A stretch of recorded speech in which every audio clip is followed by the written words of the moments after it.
শেষ রাতের প্রহর। অর্ধ জ্ঞান অবস্থায় চোখ বন্ধ করে বিছানায় নেতিয়ে পড়ে আছে মায়া। নড়াচড়াবিহীন। হৃদ ঝুঁকে মায়াকে বিছানার চাদরসহ মুড়িয়ে কোলে তুলে নেয়। হৃদের কোলে নেওয়াতে ও যেন মায়া ব্যথায় কুঁকড়ে উঠল।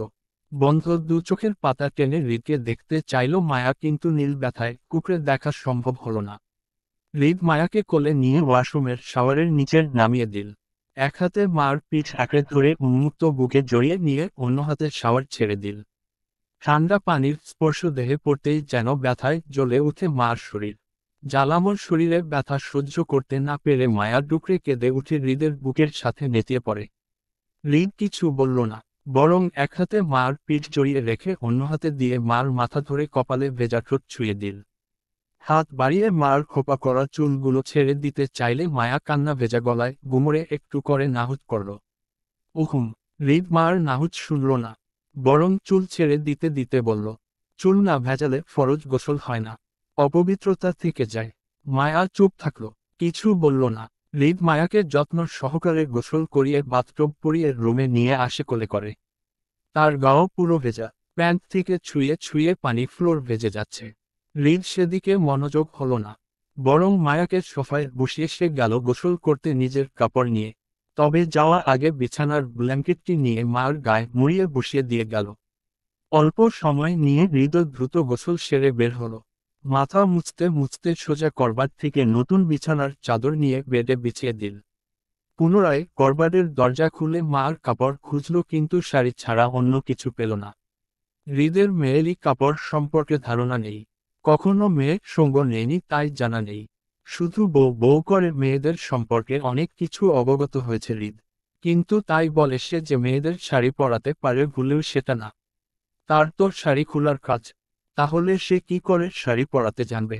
হৃদ মার শাড়ি রেখে শর্টকাট নিজের একটা সাদা পাঞ্জাবি হাতে তুলে নিয়ে করবারের দরজা বন্ধ করে ফের মার কাছে গেল। মায়াকে সোফায় হেলিয়ে পড়ে চোখ বন্ধ করে থাকতে দেখে হৃদ বুঝতে পারে সে কতটা ব্যথায় আছড়ে পড়ে আছে। হৃদ মায়াকে নরম হাতে টেনে সোফায় বসিয়ে গায়ের ব্ল্যাঙ্কেট সরিয়ে পাঞ্জাবিটা পরিয়ে দিতে দিতে বাথরুমটা নেয়। হৃদের পাঞ্জাবি মার গা মুড়িয়ে পায়ের পাতা দেখে ফ্লোর পুন্ত ঠেকল অর্ধ হাত। হৃদ পুনরায় মায়াকে কোলে তুলে বিছানায় বসিয়ে দিয়ে মাথার টাওয়াল খুলে নিয়ে ভেজা মাথা মুছে দিতে লাগে। মায়া নীরব ভূমিকা পালন করে। হৃদ রয়েসের সময় নিয়ে মার চুলের মুছে দিয়ে খাটের পাশে ছোট টেবিলের ড্রয়ার থেকে খোঁজ করে ফার্স্টের বক্স থেকে পেইন কিলার্স নিয়ে মায়াকে খাওয়ান। সুন্দর করে মায়াকে বিছানায় শুয়ে গায়ে ব্ল্যাঙ্কেট জড়িয়ে দিয়ে রুমের লাইট নিভিয়ে সেও এসে মার পাশে শুলো। মার ব্ল্যাঙ্কেটের নিচে ঢুকে আলতো হাতে মায়াকে টেনে নিজের বুকে নিয়ে ফের মার কপালে চুমু খেল। আস্তে করে বলল, বেশি ব্যথা পেয়েছ? হুমম, খুব বেশি। হুমম, আচ্ছা ঘুমাও, সকালে সব ঠিক হয়ে যাবে। হৃদ মায়াকে বুকে জড়িয়ে নিয়ে মাথায় আদুরে হাত বুলিয়ে দিতে লাগল। আরাম পেয়ে মায়াও বিড়াল ছানার মতো হৃদের বুকে ল্যাপটে পড়ে রইল। একটা সময় দুজনই ঘুমিয়ে পড়ল। সকাল 11টা। শীতের দিন। বাহিরে কড়া রোদ থাকলেও গরম নেই। আবহাওয়া নরম। মায়া হৃদের বাহুতে মাথা রেখে কাত হয়ে শুয়ে আছে। তবে চোখ খোলা, নড়াচড়া নেই। মাথা পুন্ত ব্ল্যাঙ্কেট টেনে ঘন ঘন আঁখি পলক নাড়িয়ে অনবরত বিছানার চাদর খুঁটাচ্ছে সে। মূলত মায়া পেটের খিদায় জেগে আছে বিগত 2 ঘন্টা ধরে। ঘুম নেই দু চোখে পাতায়, কিন্তু হৃদকে ডাকতে পারছে না লজ্জায়। তাই ঘুমের ভান ধরে চুপচাপ শুয়ে আছে শক্ত হয়ে। হৃদ মার পিছনে থেকে পেট জড়িয়ে ধরে ঘাড়ে মুখ গুজে শুয়ে আছে। হৃদের প্রতিটা ক্ষণ গরম নিঃশ্বাস ব্যক্ত করছে হৃদ কতটা গভীর ঘুমে আছড়ে আছে। মার পিঠ হৃদের খোলা বুকের সাথে ঠেকানো। সময়টা এইভাবেই আরো কিছুক্ষণ কাটল। মার অবস্থাও একই। তবে হৃদের ঘুমের রেশ ধীরে ধীরে কেটে উঠে মার পেটের ভিতর গুমগুম শব্দে কারণে। হৃদ তখনও পুরোপুরি ঘুমের রেশ কাটাতে পারি। দু চোখের পাতা বন্ধ রাখা অবস্থায় নাক ঘুষল মার চুলে ভেজা ঘাড়ে। ঘুম জড়ানো কণ্ঠে আস্তে করে বলল, কখন উঠেছ? মায়া শব্দবিহীন ঠায় পড়ে রইল। হৃদের উষ্ণ ছোঁয়া, হৃদের নেশাক্ত কণ্ঠ সবকিছুই মার শরীর যেন মুহূর্তেই কম্পন সৃষ্টি করে।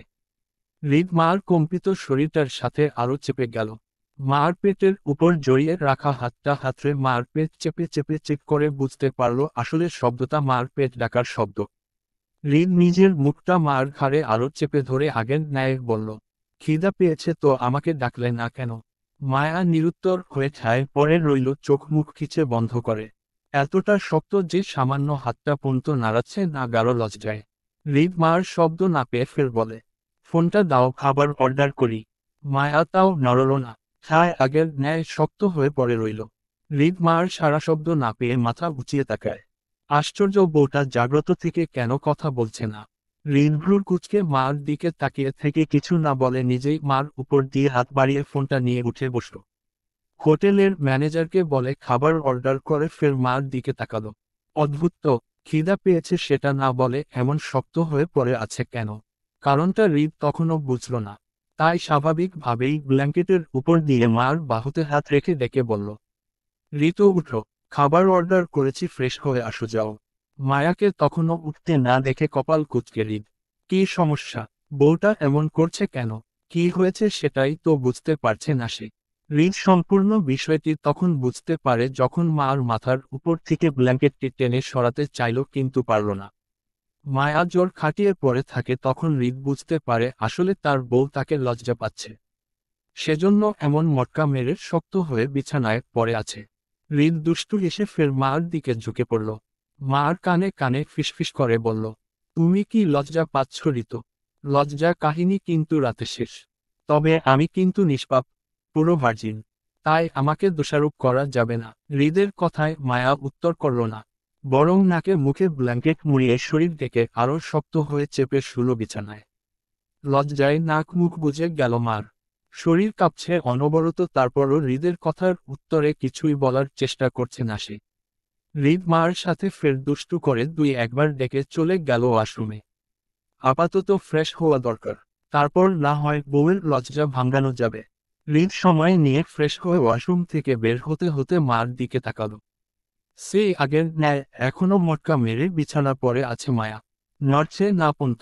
হৃদ মায়াকে তীক্ষ্ণ দৃষ্টিতে দেখতে দেখতে করবার থেকে নতুন পাঞ্জাবি নিয়ে পড়ে ফেলল চট করে। ডোরবেলের শব্দে হৃদ করবারের দরজা বন্ধ করে সেদিকে এগিয়ে যেতেই মায়া টুপ ব্ল্যাঙ্কেট ভিতর থেকে মাথা বের করে উকি মারল। হৃদ দরজা খুলতেই সামনে পেল দুজন সার্ভেন্টকে সাথে নিয়ে ম্যানেজার দাঁড়িয়ে আছে খাবার নিয়ে। হৃদকে দেখে প্রথমে ম্যানেজারই বলে ওঠে, গুড মর্নিং স্যার, আপনার খাবারগুলো নিয়ে এসেছি। হৃদ কপাল কুঁচকে দুট্রে ভরতি খাবারগুলো দেখল, কিন্তু একটা চিন্তা করে গম্ভীর কণ্ঠে বলল, প্রতিটা খাবার আইটেম একটা প্লেটে নিয়ে টেস্ট করুন কুইক। হৃদের কথায় কেউ বিচলিত হলো না, বরং স্বাভাবিকভাবেই নিল, যেন এটি এর আগেও বহুবার ঘটেছে তাদের সাথে। ম্যানেজার মিষ্টি হেসে বলে, জি স্যার, শিওর। একে একে প্রতিটি খাবার প্লেটে অল্প অল্প নিয়ে টেস্ট করে হৃদকে খেয়ে দেখালো ম্যানেজার সাহেব। হৃদ সন্তোষ হয়ে গম্ভীর মুখে তাদের চলে যেতে বলে। সবাই চলে যেতেই হৃদ খাবার ট্রে টেনে ধরতেই মায়া পুনরায় টুপ করে ব্ল্যাঙ্কেটের নিচে ঢুকে গেল। মূলত মায়া খাবার কথা শুনেই মাথা বের করেছিল, কিন্তু হৃদকে এদিকে আসতে দেখে লজ্জা ফের গুজে যায় ব্ল্যাঙ্কেটের নিচে। হৃদ দরজা লাগিয়ে খাবার ট্রে চালিয়ে সোফার সামনে রেখে মার দিকে এগিয়ে গেল ডাকতে। মার গায়ের ব্ল্যাঙ্কেট উঠাতে চাইলে বুঝতে পারল মায়া সেটি শরীরে পেঁচিয়ে শুয়ে আছে। হৃদ জোর খাটিয়ে টানতেই ব্ল্যাঙ্কেট সহ মার শরীর বেঁকে গেল, তারপরও মার শরীর থেকে সেটি আলাদা করা গেল না। হৃদ ব্ল্যাঙ্কেট টেনে হতাশ গলায় বলে, রাতের কাজ রাতে শেষ হয়ে গেছে ঋতু, এখন কিসের লজ্জা? আমি কিছু করছি এখন। উঠো না ঋতু, খাবারটা খেয়ে আবার লজ্জা পেও কেমন? উঠো। এবারও মার নড়াচড়া বিহীনা মটকা মেরে পড়ে থাকায় দেখে হৃদ মায়াকে ব্ল্যাঙ্কেট সহ মুড়িয়ে ওই অবস্থায় কোলে তুলে নিয়ে সোফায় গিয়ে বসল। মায়াকে কোলে বসিয়ে বাম হাতে আঁকড়ে ধরে ডান হাতে প্লেটের খাবার তুলে নিল। মার পছন্দের মাছ ভাত মাখিয়ে বলে, আচ্ছা তুমি লজ্জা পাও, আমি কিছু বলবো না, কিন্তু একটু করে মুখটা বের করো, আমি খাবারটা খাইয়ে দেয় তোমায়। খাবার না খেলে ঠিকঠাক লজ্জা পাওয়া হবে না ঋতু, চলো খা করো। হৃদ ভাত মাখিয়ে মার মুখের সামনে ধরতেই মায়া হৃদের কথা মতো একটু মুখটা বের করে টুপ করে খাবারটা মুখে তুলে নিয়ে পুনরায় ফ্রিজ থেকে নিল ব্ল্যাঙ্কেটে। হৃদকে নিজের মুখটা দেখাবে না বলে, কাল যা হলো তারপর কি মায়া আজ জীবনে হৃদকে মুখ দেখাতে পারবে? লজ্জায় মরে টরে যাবে না সে। উফ, এত লজ্জা মায়া জীবনেও এই মুখটা আর দেখাবার নয় মিস্টার ভিলেনকে। ঈশ্বস। মা কেঁপে উঠা হৃদ বুঝতে পারল। এক হাতে মায়াকে শক্ত করে আঁকড়ে ধরে অপর হাতে ফের মার মুখের সামনে ধরতেই মায়া পুনরায় একই কাজ করল। হৃদ প্রসন্ন হেসে দুষ্টু কণ্ঠে বলল, অল্পতেই এই অবস্থা তোমার ঋত। সবে তো সংসার শুরু করেছি মাত্র। আর তো থামাথামি প্রশ্নই উঠে না। আমি যা মানুষ, রোজ তো কয়েকবার করে ধরবো তোমায়, তখন কি এভাবে লজ্জা পেলে চলবে? হৃদের ঠোঁট কাটা কোথায় তীব্র হারে গা কাঁপিয়ে কেঁপে উঠে মায়ার হৃদের বুকে হেলিয়ে পড়ে। হৃদ হাসে, তবে আর কিছু বলে না। বউ তার এমনিতেই লজ্জায় মুখ দেখাচ্ছে না। আরও বেশি কিছু বললে দেখা যাবে আর ভাতটাও খেল না।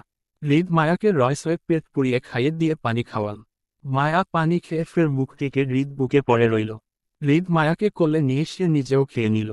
হাতটা ধুয়ে টিস্যুতে মুছে মায়াকে সোফায় বসিয়ে বলে, ড্রেস চেঞ্জ করে নিতে সে একটু বাহিরে যাবে জরুরি কাজে। কয়েক মিনিটের ভিতর ফিরে আসবে। মার উত্তর না পেয়ে হৃদ বাধ্য হয়ে মায়াকে সোফায় বসিয়ে বের হয় একটা কাজে। বাহির থেকে দরজা বন্ধের শব্দ পেয়ে মায়া মাথা বের করে উকি দিল। হৃদকে দেখতে না পেয়ে স্বস্তির নিঃশ্বাসে গায়ে থেকে ব্ল্যাঙ্কেট সরিয়ে নিজের দিকে তাকালো। শরীরে হৃদের সাদা একটা পাঞ্জাবি দেখে মায়ার রাতে কথা মনে করে লাজুক হেসে তৎক্ষণাৎ দু হাতে মুখ ডেকে নেয়। ছি, কি লজ্জা, কি লজ্জা! মায়া লজ্জায় লাল হয়ে বেশ কিছুক্ষণ পর মুখ থেকে হাত সরিয়ে আশ্বাস হয়ে উঠে দাঁড়াতে চাইল। কিন্তু তীব্র তলপেটে টনটন ব্যথায় কুঁকড়ে উঠে টুপ করে জায়গায় বসে পড়ে। কিছুটা সময় দাঁতে দাঁত চেপে বসে থেকে ফের উঠে দাঁড়ালো। এতটা সময় হাঁটেনি মায়া, তাই ব্যথাটা বুঝেনি। কিন্তু এখন যেন হাড়ে হাড়ে বুঝতে পারছে।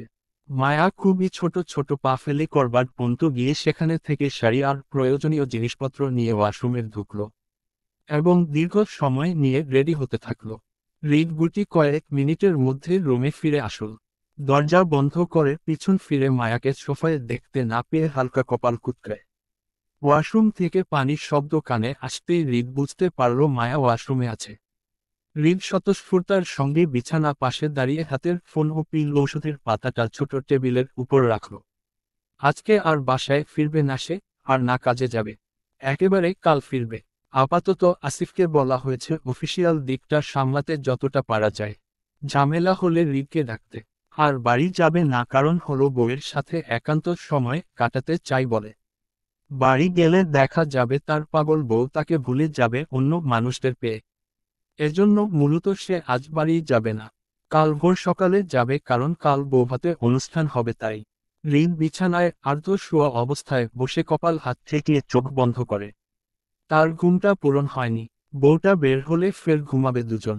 কারণ রাতে আবার তাদের দুজনকে জাগ্রতও থাকতে হবে। এখন ঘুমটা কম হলে চলবে। হৃদের বেশ অনেকটা সময় একা পার হলো। একটা সময় ওয়াশরুমের দরজা খট করে খোলার শব্দ পেয়ে হৃদ কপাল থেকে হাত সরিয়ে চোখ তুলে তাকালো সেদিকে। মার গায়ে ভামরি কালারের একটা পাতলা শাড়ি পরা। হৃদ কপাল কুঁচকায়। তার সুন্দরী বউ কি আরো সুন্দর হয়ে গেল নাকি? এত ঝলঝল করছে কেন চেহারা, শরীর, সবকিছু? হৃদ ছুঁয়ে দিয়েছে বলে এজন্য। সাংঘাতিক ব্যাপার তো। বউ যদি এমন ছলছল করে তাহলে হৃদের সারাদিন ছুঁয়ে দিতে মন চাইবে। আর সারাদিন ছুঁয়ে দিতে মন চাইলে তো হৃদের কাজকর্ম সব আকাশে উঠবে। অফিসেও মন বসবে না। উফফ, না, এই বউটা নিয়ে সে আর পারছে না। সে যাই করে না কেন, সবকিছুতে হৃদ নিজেই ফেঁসে যায় বউটাকে নিয়ে। এবার তো বউটাকে ছুঁয়ে দিয়েও ভুল হয়ে গেছে। এখন বউ ছাড়া তো তার একদিনও চলবে না। রোজ তার বউ চাই চাই ফাইনাল। হৃদ নড়েচড়ে বসে। মায়া হৃদকে রুমে দেখে হকচকিয়ে যায়। লজ্জায় পালাতে না পেরে ঠায় জায়গায় দাঁড়িয়ে পড়ে নত মস্তিষ্কের নার্ভাসে হাত কচলাতে কচলাতে। মায়া চাইলেও দৌড়াতে পারছে না তলপেটের ব্যথায়। হৃদ এক দৃষ্টিতে মায়াকে দেখতে দেখতে বিছানার পাশে বসে মার দিকে তাকিয়ে মিহি স্বরে ডেকে বলে, আমার কাছে আসো। হৃদ কথায় মায়া নড়েচড়ে উল্টো বেঁকে দাঁড়ায়। হৃদ মার বিষয়টি বুঝতে পেরে বলে, এদিকে আসো। এখন কিছু করব না আমি। আসো। মায়া চোখ খিচে বন্ধ করে নেয় লজ্জায়। ছি, কি কথা! এখন কিছু করবে না মানে আরো কিছু করার বাকি ছিল বুঝি? হৃদ ফের ডাকে। মায়া এবার বাধ্য মেয়ের মতন হৃদের দিকে আগায়, ছোট ছোট পা ফেলে হেঁটে। হৃদ মায়াকে ছোট ছোট পা ফেলে হাঁটতে দেখে কপাল কুঁচকে তাকিয়ে থেকে জিজ্ঞাসা করে, হাঁটতে সমস্যা হচ্ছে? মায়া হালকা নড়েচড়ে দাঁড়ায়। ইতস্তত ভঙ্গিতে আশ্বাস হয়ে নত মস্তিষ্কের দাঁড়িয়ে একটু করে বলল, হুমম। বেশি? মায়া কথা বলে না। হৃদ ফের জিজ্ঞাসা করে, বেশি? হুমম। হৃদ চুপ করে যায়। ইশারায় নিজের পাশে বসতে বলে মায়াকে। মায়া এগিয়ে এসে আস্তে করে বসতেই হৃদ দুটো ট্যাবলেট দুটো ওষুধের পাতা থেকে ছাড়িয়ে নিয়ে মার হাতে দিয়ে উঠে দাঁড়ালো। এগিয়ে সোফার টি টেবিলে থেকে মার জন্য পানির গ্লাসটা আনতে সামনের দিকে পা বাড়াতেই মায়া ঔষধগুলোর দিকে তাকালো তীক্ষ্ণ দৃষ্টিতে। একটা ঔষধ মায়া চিনে, সেটা পেইন কিলার্স। রাতে একটা খেয়েছিল বলে মনে আছে, কিন্তু অন্যটা কি ঔষধ চিনতে পারছে না বলে মায়া ঔষধের পাতার দিকে তাকিয়ে নামটা দেখে নিল, পিল। কিন্তু মায়া পিল ঔষধটা কিসের কাজ করে সেটাও জানে না, তাই সে দুটো ঔষধ হাতে নিয়ে বসে রইল। ততক্ষণে রিপ পানির গ্লাসটা হাতে নিয়ে মার দিকে বাড়িয়ে দিয়ে বলল, নাও, ঔষধ দুটো ঝটফট খেয়ে নাও। মায়া হাঁসফাঁস করল, ঔষধের পাতার দিকে আরো একবার আর চোখে তাকিয়ে মিনমিন স্বরে বলল, এই ঔষধগুলা কিসের? মার কথায় হৃদ সোজাসাপটা উত্তর করল, একটা তোমার ব্যথার জন্য পেইন কিলার্স, অন্যটা পিল, নাও খাও। হৃদ পানি এগিয়ে দিতে মায়া গ্লাটা হাতে নিল, ঔষধগুলো মুখে না নিয়ে ফের বলল, পিল কি? এটা কিসের ঔষধ? মার কথায় এবারও হৃদ সোজাসাপটা উত্তর করল মায়াকে, এটা জন্ম নিরোধন ঔষধ, এটা খেলে তোমার বেবি হবে না, এবার খাও। মার বুক কেঁপে ওঠে, না জেনেই সে এখন এই ঔষধটা যদি খেয়ে ফেলতো তাহলে কি হতো? মার পেটের বেবিটা মরে যেত না। এত বড় পাপ কি মায়া জেনে শুনে কখনো করবে? অবশ্যই করবে না। হৃদের বেবি চায় না। মায়া কখন বলল যে মারও বেবি চায় না? অবশ্যই মার বেবি চাই। একটা দুটো না, গুনে গুনে 5টা বেবি চাই মার। সে যতক্ষণ না 5 বেবি নিচ্ছে ততক্ষণ পর্যন্ত মায়ার হৃদের সাথে ছলনা করে যাবে বেবির বিষয় নিয়ে। এবার যত কিছু হোক না কেন, মায়া স্বস্তির স্বাভাবিক চোখ তুলে হৃদের দিকে তাকায় একবার। কোনো প্রকাশ রিয়েক্ট না করে চুপচাপ মুখে একটু করে পানি নিয়ে প্রথম পেইন কিলার্সটা খেল হৃদের সামনে। দ্বিতীয়বার মুখে পানি নিয়ে পিল মুখে নিল ঠিকই, কিন্তু গিলল না, গালের ভিতর জমিয়ে রাখল। শুধু হৃদকে বুঝাল মায়া ঔষধটা খেয়েছে। হৃদ সম্পূর্ণ বিষয়টি স্বাভাবিকভাবে নিল। মায়া ঔষধটা খেয়েছে ভেবে পানির গ্লাসটা নিয়ে সোফার দিকে এগিয়ে যেতেই মায়া টুপ করে গালের ভিতর থেকে পিল ট্যাবলেটটা বের করে তৎক্ষণাৎ বিছানার নিচে লুকিয়ে ফেলল হৃদের দেখার আগেই। বেবির বিষয়টা এত সহজে মায়া মেনে নিবে না। ঝামেলা হলে হোক, তারপরও বেবি নিবে। মিস্টার ভিলেনকে তো বাবা বানিয়ে ছাড়বে মায়া। বৌভাতের আয়োজনের জন্য হৃদবাদ হয়ে সেদিন দুপুরের দিকে মায়াকে নিয়ে হোটেল ছাড়ল। মায়াকে খান বাড়িতে রেখে সে গেট থেকে ফিরেও গেল ব্যস্ততায় বিয়ের মেনুতে। তাড়াহুড়ো করে মায়াকে বাই পুনতো বলল না, ছুটল নিজের কাজে। আয়োজন বিশাল, মানুষও বেশি, তাই সবকিছু ঠিকেল দেওয়া সম্ভব হচ্ছে না আসিফ, আরাফ খান, আয়নের একা পক্ষে। হৃদকে প্রয়োজন, তাই অজ্ঞাত হৃদও গেল সেখানে। হৃদকে বাংলাদেশের দেখে হেনা খান বুঝতে পারল হৃদ মার সম্পর্ক স্বাভাবিক হওয়া বিষয়টি। মূলত আরও কনফার্ম হলো মায়াকে দেখে। তবে কেউ কিছু বলল না, যার যার মতো নীরব থেকে কাজে গেল। মায়াকে টিয়া ছাড় সাথে হৃদের রুমে পাঠালো। হৃদের রুমে গিয়ে মায়া দেখল সে আগের ফুলে ফুলে সাজানো পুরাতন বাসরটাকে। শুকনো নিস্তেজ সাদা ফুলে ছড়িয়ে থাকা এলোমেলো বিছানাটা যেমনটা মায়া রেখে গিয়েছিল। হেনা খান সার্ভেন্ট দিয়ে সবকিছু পরিষ্কার করাল দ্রুত। মায়াও বউ বউ হয়ে সারাদিন পার করল হেনা খানের সাথে থেকে। বাড়িতে আগত মেহমানদারিও করল টুকটাক। তবে দিন শেষ হৃদকে পাওয়া গেল না। কোথায় আছে তাও জানে না মায়া, শুধু জানে হৃদ কাজে ব্যস্ত। মায়াকে একটু করে ফোন করার সময়টুকু তার নেই। প্রথমে বিষয়টি নর্মাল ভাবে নিলেও পরবর্তীতে সেই বিষয়টি কান্নার কারণ হয়ে যায় মার। যখন দেখল হৃদ দিন গিয়ে রাতেও বাড়ি ফিরল না, তখন মায়া ছটফট করতে করতে রাত 1টা অবধি জাগ্রত অবস্থায় বসে থাকল হৃদের অপেক্ষায়। তাতেও হৃদ বাড়ি ফিরল না, মার খুঁজও নিল না। ভালোবাসামো মায়া অধৈর্যের ন্যায় ডুকরে কেঁদে উঠে কষ্ট ভারাক্রান্ত মনে। এটা কোনো কথা? বিয়ের পরদিনই এইভাবে লাপাত্তা হয়ে থাকে কেউ। মায়া কি তার কেউ না? এতটা গুরুত্বহীন মায়া? অন্তত মায়াকে একটা কল করার প্রয়োজন হয় না তার? দিন গিয়ে রাত হলো, তারপরও একটু সুযোগ হয় না তার বউ হিসাবে মার সামান্য খোঁজ করার, একটা ফোন করে। এত ব্যস্ততা কিসের তার? সবসময় কেন মার থেকে তার কাজটা গুরুত্বপূর্ণ হয়? আগেও 1 দিন 2 দিন পার হয়ে যেত মার সাথে সেধে কথা বলতে আসতো না। যদি মায়া ঘুরঘুর করে যেত তাহলে কথা বলতো, নয়তো না। এখন বিয়ের পরও এমনটা করছে। মার জন্য তার দিনের সময় হয় না। এখন কি তার রাতেও সময় হয় না দুটো কথা বলার জন্য? এই অবহেলা কি সারা জীবন চলবে মার সাথে? বিয়ে হতে না হতেই মায়াকে একা ঘুমাতে হচ্ছে এত বড় রুমে। কেউ মার সাথে ঘুমাতে পর্যন্ত আসছে না, এই ভেবে রাতে হয়তো হৃদ আসবে তাই। অথচ মায়া যে এখন ভয় পাচ্ছে সেটা কি দেখবে। গভীর রাত, নিস্তব্ধ পরিবেশে মার ফুপানো কান্নার শব্দ কেউ শুনল না। নীরবতার আড়ালেই রয়ে গেল সব। মায়া সোফায় হেলিয়ে পড়ে কাঁদতে কাঁদতে একটা সময় ঘুমিয়ে গেল। মায়া ঘুম ভাঙল ঠিক 8টার দিকে দরজার খটখট শব্দে। অলস মায়া শরীরটা টেনে সোফায় উঠে বসল। এলোমেলো ঘুমের জন্য ঘাড় শরীর টনটন ব্যথা অনুভব করতেই মায়া শরীর বাঁকিয়ে ঘাড়ে হাত দিয়ে মাসাজ করল আলতো হাতে। ঘুম জড়ানো চোখ টেনে খুলে দরজার দিকে তাকিয়ে আলমোড় ভেঙে অলস ভঙ্গিতে উঠে দাঁড়িয়ে দরজা খুলে দিতেই টিয়ার মুখোমুখি হলো মায়া। মার অলসতা দেখে টিয়া বলে, মায়ু তোকে দাদি ডাকছে নাস্তা করতি। আর রাতে একা ঘুমালি কেন? আমাকে ডাকতি বা তোর নিজের রুমে চলে যেতি, আমরা তো সেখানেই ছিলাম তাই না? টিয়ার কথায় যেন মুহূর্তেই হুঁশ ফিরল মার। চমকে উঠে তৎক্ষণাৎ পিছন ফিরে নিজের খালি রুমটার ভিতর উকি মারল। হৃদকে কোথাও দেখতে না পেরে বুকটা ধুপ করে উঠল। ঘাড় ঘুরিয়ে টিয়ার দিকে তাকিয়ে প্রশ্ন করে বলল, উনি রাতে আসেননি? না, ভাইয়া তো রাতে ফিরেনি। কেন তুই বলতে পারিস না? ভীষণ কষ্টে বুক ভারী হলো মার। ঘুম জড়ানো চোখ দুটো সিক্ত ভেজা হলো লোনাচড়ে। মায়া অল্প স্বল্প মাথা নাড়াল, যার অর্থ সে জানে না। টিয়া ফের বলল, ও আসলে আমিও জানতাম না। শেষ রাতের দিকে আসিফ ভাইয়া ফোন করায় জানতে পারি তারা নাকি কি কাজে আটকে আছে। সকালে আগে নাকি বাসায় ফিরতে পারবে না। মায়া তৎক্ষণাৎ কিছু বলল না। গলায় দলা পাকিয়ে আসা কষ্টগুলো ডুব দিলে একটু করে বলল, তুই যা, আমি দাঁত ব্রাশ করে আসছি। আচ্ছা আয় তুই। আমি নিচে গেলাম। মায়া পিছন ঘুরে ফের খালি ঘরটা দেখল একবার। কাল থেকে দুজনের মধ্যে যোগাযোগ না হওয়ার দারুণ গুমর কষ্টে কেঁদে উঠল। সত্যিই মায়ার হৃদকে ভীষণ মিস করছে। অনেক বেশি মিস করছে। কাল থেকে চোখের দেখা দেখে না মায়ার হৃদকে। একটু করে মার খবরও নিল সে। গোটা একটা দিন পারল হলো দুজনের দূরত্বে। আর কত চলবে এসব? মায়া কষ্ট পেল। ভারাক্রান্ত মন নিয়ে কেঁদে কুটে ফ্রেশ হলো। সবার সাথে নাস্তা করে হিনা খানের সাথে সাথে থাকলো ঘন্টা 3-1। প্রায় 11টার দিকে মায়াকে পাঠানো হলো গোসল করতে বৌভাতের অনুষ্ঠানের জন্য রেডি হতে। মায়া গেল, গোসলও করল, রেডিও হলো। 4জন মেকআপ আর্টিস্ট মিলিতভাবে মায়াকে রেডিও করল পুনরায় বউ সাজিয়ে। সবুজের সমাহার।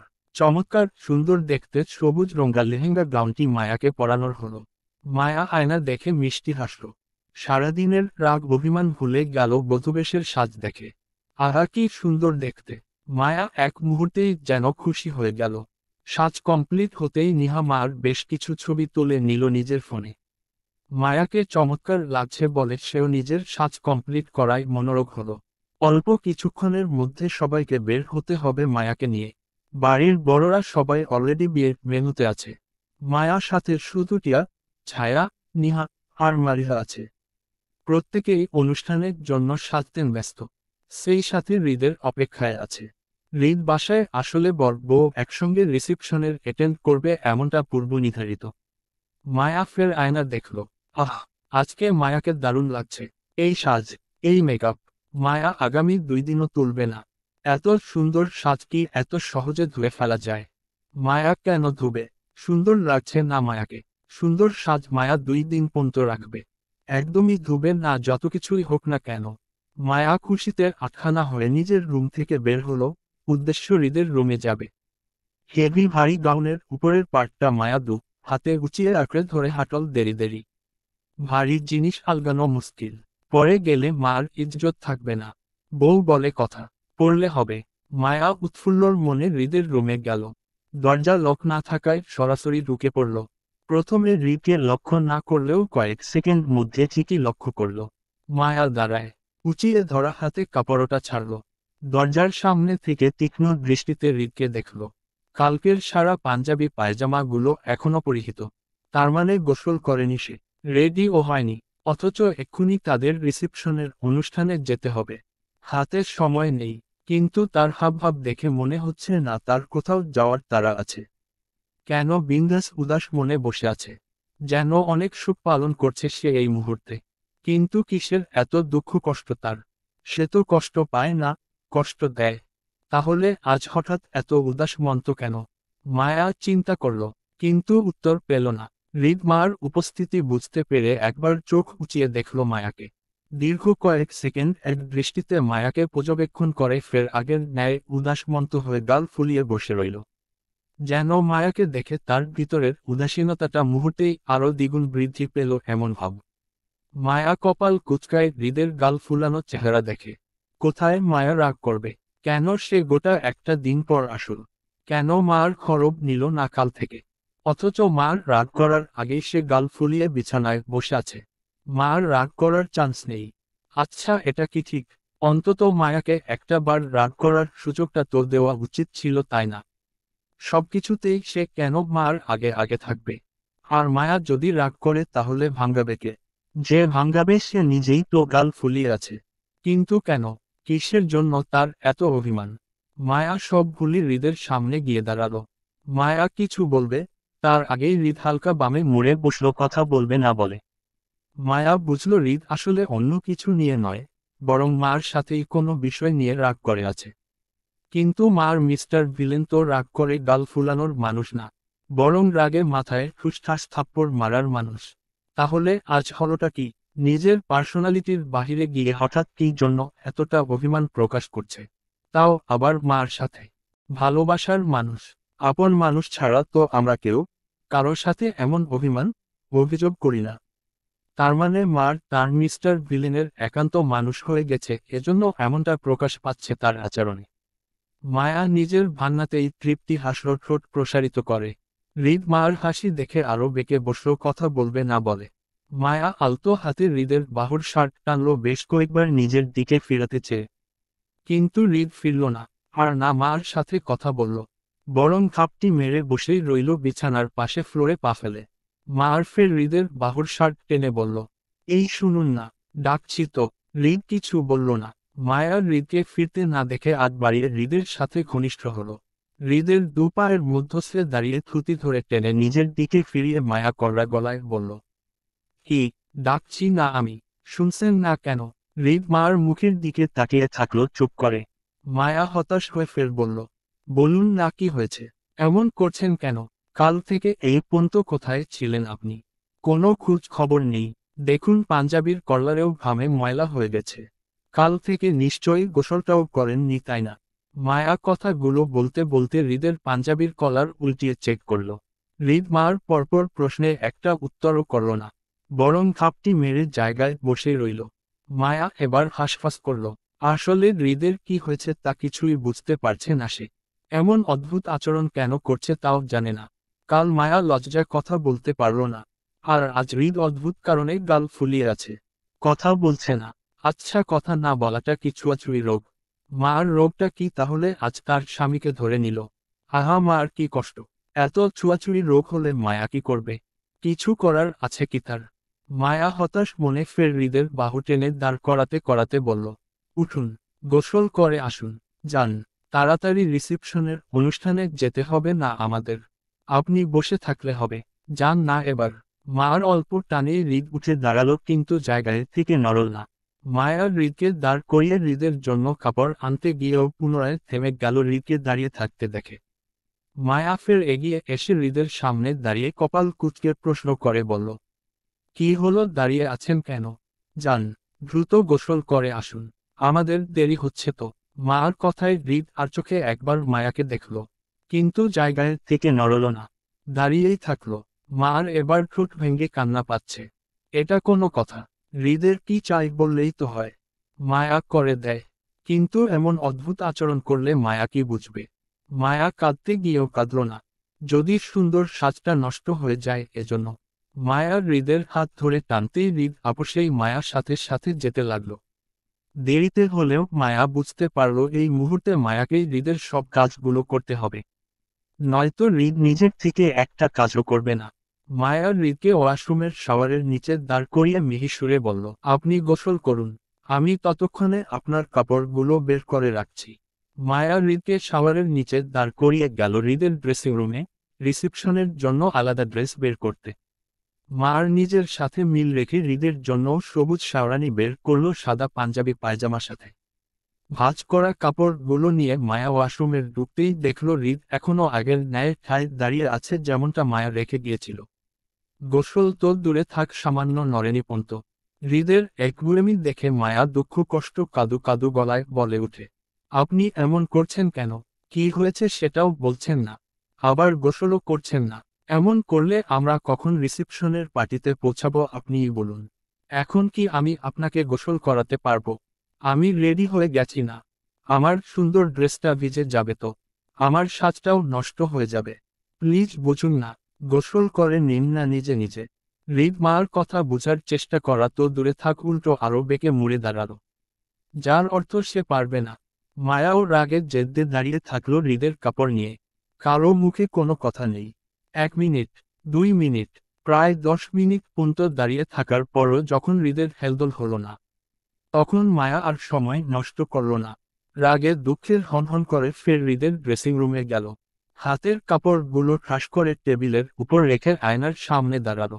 মায়া জানে হৃদকে এখন শত বলেও কাজ হবে না। সে এই মুহূর্তে নিজ থেকে কখনোই গোসল করবে না। অজ্ঞাত মায়া তেজি হাতে পরপর সবগুলো পিন খুলে মাথা আর গায়ের দুটো দোপাট্টায় খুলে মাথার সাদা হিজাবটাও খুলল তৎক্ষণাৎ। হৃদকে গোসল করাতে হলে এসব পরে তো আর গোসল করানো যাবে না, তুই না। সবগুলো জিনিসপত্র ভীষণ ভারী। মায়া নিজের রাগ মাটি করার চেষ্টা করল। অনেকটা সফলও হলো। হাতের চুড়ি থেকে শুরু করে গায়ে জড়ানো সবুজ ডায়মন্ডের অলংকারগুলো পুন্ত খুলে রাখল একে একে। অলংকার বিহীন হয়ে মায়া ওয়াশরুমের দিকে যেতে নিলেই আবারও থামে গায়ের ভারী কাপড়গুলোর দিকে তাকিয়ে। কয়েক সেকেন্ড ভেবে উপরের গাউনের সামনে থেকে সবগুলো বোতাম আলগা করে টেনে শার্টের মতন খুলে নিল। নিচে লেহেঙ্গার সাথে এক্সট্রা ব্লাউজ থাকার পরও মায়া উপর দিয়ে হৃদের একটা সাদা টি শার্ট পরে নিল কোমরের দিকে বেঁধে। মার বিয়ের কাপড় বলে কথা, এত অল্পতেই নষ্ট করা যাবে না, সারা জীবন গুছিয়ে রাখবে। তাই হাতে পায়ের মোজাসহ হিল জুতা জড়াও পুন্ত খুলে রাখল একপাশে। হৃদের জন্য একটা সাদা টাওয়াল নিয়ে ফের গেল ওয়াশরুমের। হৃদ তখনও আগের ন্যায় দোত্তারামি করে দাঁড়িয়েছিল। গায়ের পাঞ্জাবিটা পুন্ত খুলে রাখেনি। মায়া দীর্ঘশ্বাস ফেলে হাতের টাওয়ালটা ওয়াশরুমে রেখে পুনরায় ড্রেসিং রুম থেকে চেয়ার এনে হৃদের সামনে রাখল। হৃদকে টেনে সেখানে বসিয়ে গায়ের পাঞ্জাবিটা মাথা গুলিয়ে খুলে ভিতরের সাদা সেন্টু গ্যাঞ্জিটা টেনে খোলার সময় মার হাত দুটো কম্পমান হলেও স্বস্তির থাকার চেষ্টা করল। ব্যবহৃত কাপড়গুলো বালতিতে জমিয়ে রেখে মায়া হৃদের পায়ের কাছে বসে ছোট ছোট হাতে হৃদের প্যান্টের ফল্ট করে একটু উপরে তুলল।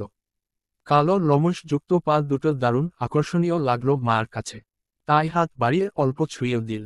হৃদ গাল ফুলিয়ে হোক বা আর যাই হোক না কেন, সে আর চোখে বারবার মায়াকে পর্যবেক্ষণ করছিল বাক্যবিহীন। মায়া শান্ত ভঙ্গিতে হৃদকে গোসল করাতে গিয়ে বেশ হিমশিম খেল। বারবার কেঁপে কেঁপে উঠছিল হৃদের শরীরে সাবান লাগাতে গিয়ে।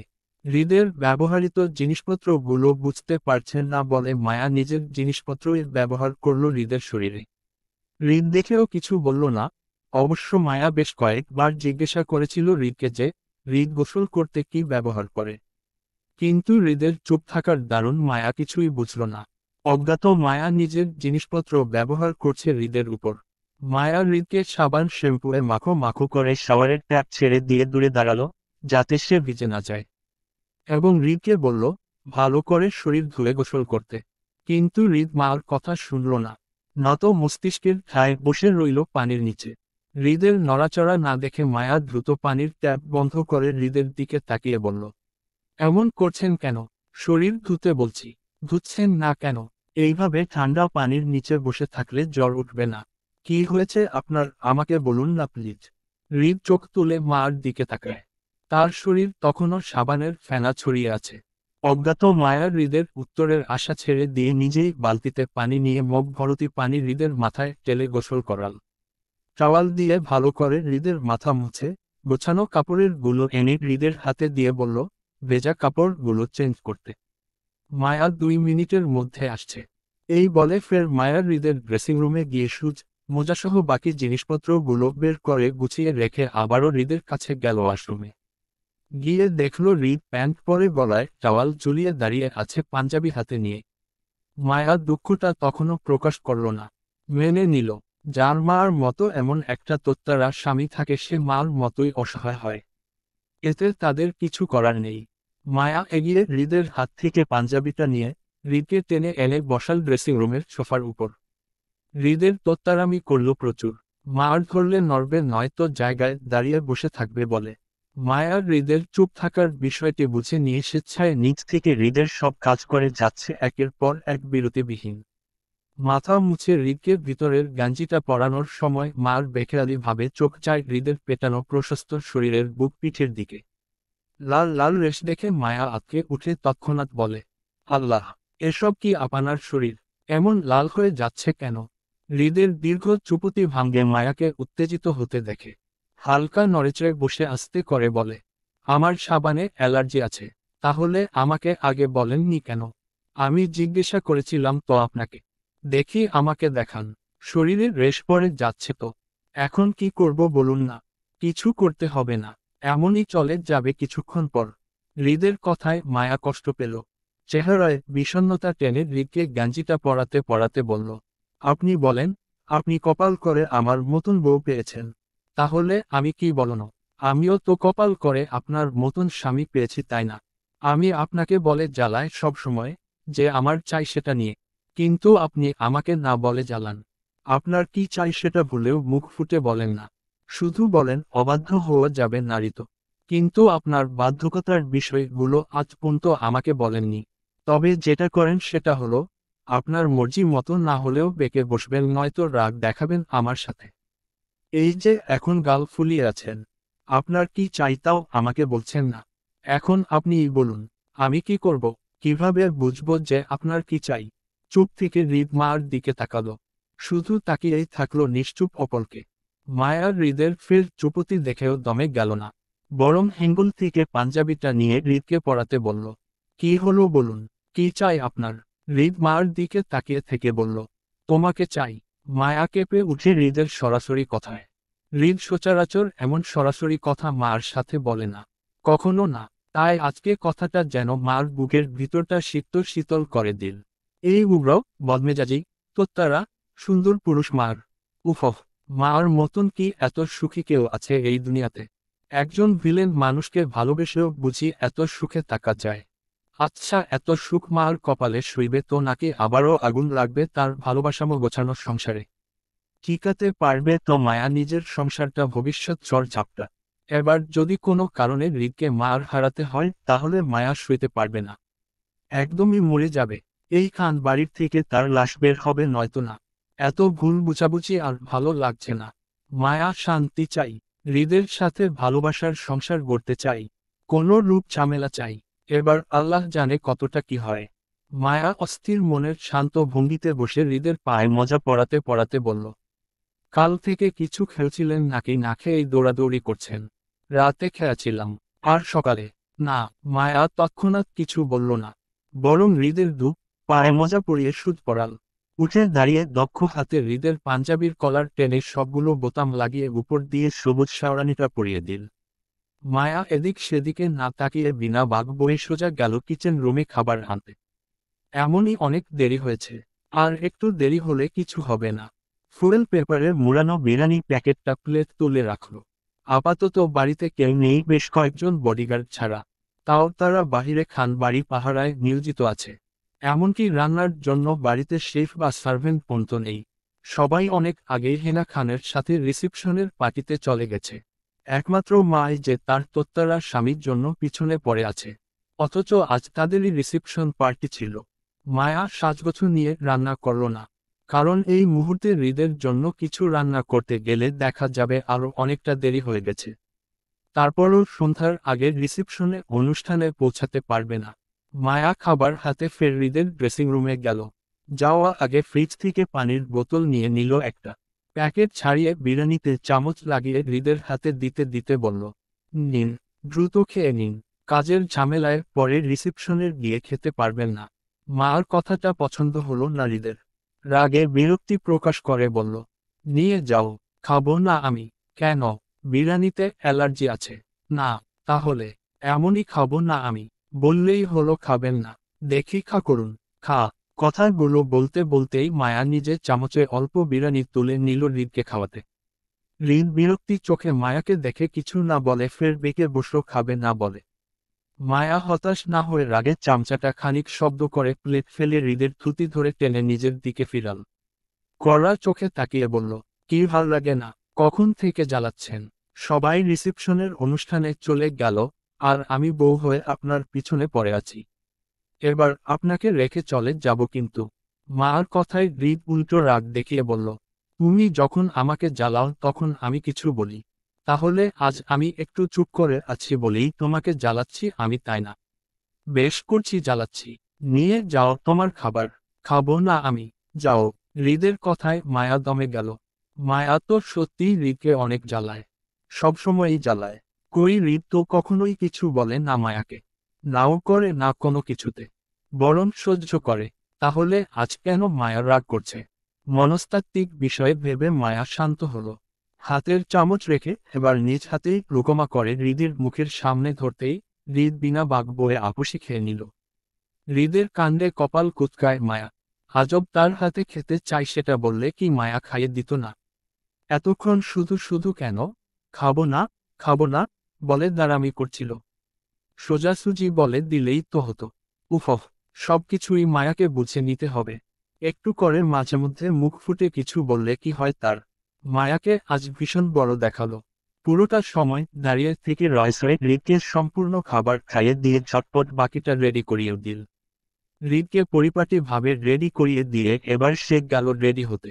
কিন্তু আয়নার সামনে দাঁড়িয়ে নিজেকে দেখে আটকে রাখা কান্নাটা দমন করতে না পেরে ভ্যা ভ্যা করে মুহূর্তেই। সে কি হুলস্থুল কান্না! ঘেমে নিয়ে নাজেহাল অবস্থা মুখের। ওয়াটার প্রুফ মেকআপ হওয়ায় তেমন নষ্ট না হলেও লেহেঙ্গার নিচের অংশটা সম্পূর্ণ ভিজে চুপচুপ হয়ে আছে হৃদকে গোসল করাতে গিয়ে। মায়া নিজের নাজেহাল অবস্থা দেখে বেশ উঁচুস্বরে কেঁদেকুটে বুক ভাসাচ্ছে। হৃদ মায়া কান্না দেখে এবার সে উঠে দাঁড়ালো ফুরফুর মেজাজে। এতক্ষণ যাবৎ যেটা সে চাচ্ছিল এখন সেটাই হতে যাচ্ছে দেখে এগিয়ে গেল মার কাছে। হাত বাড়িয়ে আয়নার সামনের সবকিছু সরিয়ে মায়াকে টেনে সেখানে বসাল। মায়া তখনও কাঁদছে, সুন্দর সাজটা ঘেমে নষ্ট হয়ে গেছে বলে। এখন বউ হয়ে রিসেপশনের অনুষ্ঠানে গেলে খারাপ দেখাবে না মায়াকে। মার দুঃখ কষ্টে কেঁদেকুটে আরো অনেকটা মুখের সাজ নষ্ট করে ফেলল। হৃদ পাশ থেকে টিস্যু নিয়ে চেপে চেপে মার কপালের গলার ঘাম মুছে দিল উপর উপর দিয়ে। মায়া অসন্তুষ্ট গলায় কেঁদেকুটে বলে, আপনার জন্য আমার সুন্দর সাজটা নষ্ট হয়ে গেছে। আমাকে বাজে দেখাচ্ছে। আমি আর যাব না রিসেপশনের অনুষ্ঠানে। আপনি একাই যান। মার কপালে ঘামের লেপ্টে থাকা ছোট ছোট চুলগুলো গুছিয়ে দিতে দিতে হৃদ সহমত পোষণ করে বলল, আচ্ছা। হৃদের কথায় মায়া আরও কেঁদে উঠল। তার বিয়েতে সে থাকবে না। এটা কি মেনে নেওয়া যায়? মার কান্নায় হৃদ নরম গলায় বলল, আমি কিছু বললে শুনবে তুমি ঋত? মায়া কান্নারত অবস্থায় মাথা নাড়াল, যার অর্থ সে শুনবে। হৃদ ফের বলল, ঠিক আছে তাহলে একটু সময়ের জন্য কান্নাটা অফ করো, আমি কথাগুলো বলি। আমার কথাটা শেষ হলে তুমি আবারও কাঁদিও কেমন? মায়া কান্না অফ করে নাক মুছল হৃদের সাদা গেঞ্জিতে। হৃদের তাকিয়ে বলল, আচ্ছা। হৃদ মার সামনে গোল এনে সেটাতে বসে মার ছোট ছোট হাত দুটো নিজের প্রশস্ত হাতে নিয়ে ধীর গলায় বলতে শুরু করে, দেখ ঋত, আমার প্রফেশন সম্পর্কে কোনো কিছু লুকায়িত নয় তোমার কাছে। সবটাই জানা তোমার। আমার প্রফেশনে ভালো মানুষ খুঁজে পাওয়া যাবে না। কারণ ভালো মানুষরা কখনো কাল দুনিয়াতে প্রবেশ করে না। আমার উঁচু শ্রেণীর সব খারাপ মানুষদের সাথে ওঠা বসা। তাদের নিয়েই আমার কাজকর্ম। আজকের আমাদের রিসেপশনের অনুষ্ঠানে আগত দেশ বিদেশের প্রতিটা ক্ষমতাধর মানুষই খারাপ চরিত্রের লোক। সেখানে হাজারে 5 মানুষ পাওয়া যাবে যারা ভালো মেয়েদের সম্মান করে, ভালো চোখে দেখে। বাকিরা সবাই উপর দিয়ে ভালো ব্যবহার করবে, ভালোটা বুঝাবে। কিন্তু তারা কেউ ভালো না। এখন আমি আমার বউকে সেই সকল খারাপ চরিত্রে মানুষদের সামনে প্রেজেন্ট করতে চাই না। শত পর্দা দিয়ে রাখলেও নিতে চাই না। আমার বউ আমার সম্পদ। আমি ছাড়া অন্য কেউ দেখুক সেটা আমার পছন্দ না। আর না বউকে সাজিয়ে গুজিয়ে অন্যদের সামনে যেতে দিব কখনো। আমি নিজের জিনিসের প্রতি অনেক সচেতন। আজকে হাজার হাজার মানুষ উপস্থিত থাকবে আমাদের অনুষ্ঠানে। তোমার প্রতি সবার দৃষ্টি আমি আটকাতে পারবো না। কারণ আমি সামনে না তাকালেও আমার অগোচরে ঠিকই তাকাবে তোমার দিকে। তোমাকে নিয়ে বাজে কোথাও বলবে আমার পিছনে। তাই আমি চাই না তুমি সেই সকল খারাপ মানুষের নজরে আসো। বর্তমান সবাই জানে আমার বউ আছে। আমি বিয়ে করেছি। কিন্তু রিক খানের বউকে সেটা কেউ জানে না। শুধু আমার ঘনিষ্ঠ আত্মীয় স্বজনরা ছাড়া। আমি তোমার কথা রেখেছি, সমাজকে জানিয়ে বিয়ে করেছি তাই বলে এখন তোমাকে আমি সেই সমাজের মানুষের সামনে তুলে ধরব এমনটা রাজি নয়। বাঁচা মরা আল্লাহ হাতে। এখন আমার কিছু হলেও তুমি সেফ থাকবে, কারণ তোমার পরিচয় এখনো গোপন। কিন্তু আজকে তোমাকে সবার সামনে নিলে আমার মৃত্যুর পর প্রথম টার্গেট তুমিই থাকবে তাদের। আমার সাথে শত্রুতা না থাকলেও মজা নিতে চাইবে তোমার, কারণ এটাই স্বাভাবিক। এজন্য গ্যাংস্টার মানুষরা বিয়ে করে না। অবশ্য আরও অনেক কারণে বিয়ে করতে চায় না, কিন্তু তোমাকে সেফ রাখা আমার প্রথম প্রায়োরিটি। তাই আমি চাই আজ অন্তত তুমি আমাকে বুঝবে। আমাকে অমান্য করে রিসেপশনের অনুষ্ঠানে যেতে চাইবে না, বরং আমাকে প্রাধান্য দিবে। সবকিছু ঊর্ধ্বে স্বামী হিসাবে আমাকে মানবে, আমাকে বুঝবে। হৃদের দীর্ঘ কথার তলে মায়া নাক টানল। বাম হাতে উল্টো পিঠে গাল মুছে বলল, আমি এমনিও যেতাম না। আপনি আমার সুন্দর সাজটা নষ্ট করে দিয়েছেন, আমার বিয়ের ড্রেসটাও পানিতে ভিজিয়ে দিয়েছেন। আপনি এত সুন্দর সাজুগুজু করে যাবেন আর আমি পচা বউ সেজে যাব বুঝি? যাব না তো, কখনো যাব না। আপনি একাই যান। মায়া কথায় হৃদ হাসল। বউ তার বড় হয়ে যাচ্ছে দিন বা দিন। মিথ্যা কথাগুলো এখন গুছিয়ে বলতে শিখে গেছে। হৃদ এক হাতে মার অপর গালের পানি মুছে বলল, তোমার সাজ পুরোপুরি নষ্ট করা এখনো বাকি আমার। এখন ধরতে পারছি না তাই বেঁচে গেলে। তবে রাতে ছাড়াছাড়ি নেই। একটা রাত এমনই আমার বিফলে গেল, তাই আজকের রাতটা আমার হবে। Be ready. খাওয়া দাওয়া, ঘুম সবকিছু চুকিয়ে নাও। আমি ফিরতে ফিরতে বলা তো যায় না, রাতে ঘুমানোর সুযোগই পেল না আর। তখন সকালে উঠে কান্নাকাটি করে দোষারোপ করবে আমাকে। তোমার ভালোর জন্য বলছি, ঘুমিয়ে নিও কতক্ষণ কেমন। হৃদের কথায় লজ্জায় ছিটিয়ে গেল মায়া। হৃদ হঠাৎ করে এসব কথা বলে বসবে ঘুণাক্ষরেও টের পায়নি মায়া। সে এতক্ষণ যাবৎ হৃদের সাথে স্বাভাবিক থাকলেও এখন যেন বেশ অস্তিত্ব বোধ করছে তীব্র লজ্জায়। হৃদের থেকে দৃষ্টি সরিয়ে মায়া হাসফাস করে লজ্জায় দৌড়ে পালাতে চাইলে আকস্মিক ঘটনায় হৃদ তৎক্ষণাৎ মার কোমর টেনে ধরে আটকিয়ে নিজের কোলে জোরপূর্বক বসিয়ে পেট জড়িয়ে ধরল শক্ত করে। মার কানে নিজের নাক চেপে ধরে ফিসফিস স্বরে বলল, যেতে বলেনি? আমার অনেক কিছু করা বাকি। বেশি না হোক অল্প স্বল্প তোমার সাজ নষ্ট করা এখনো বাকি আমার। বউ। Till till. গায়ের শাওরানিটা টেনে খুলতে খুলতে গাড়িতে উঠে বসল হৃদ। আপাতত তার কাজ শেষ। বউকে বোঝানোর জন্য এতক্ষণ যাবৎ গুমড়ো মুখে থাকতে হয়েছে তাকে। এতে ভালো হয়েছে দুটো দিক থেকে।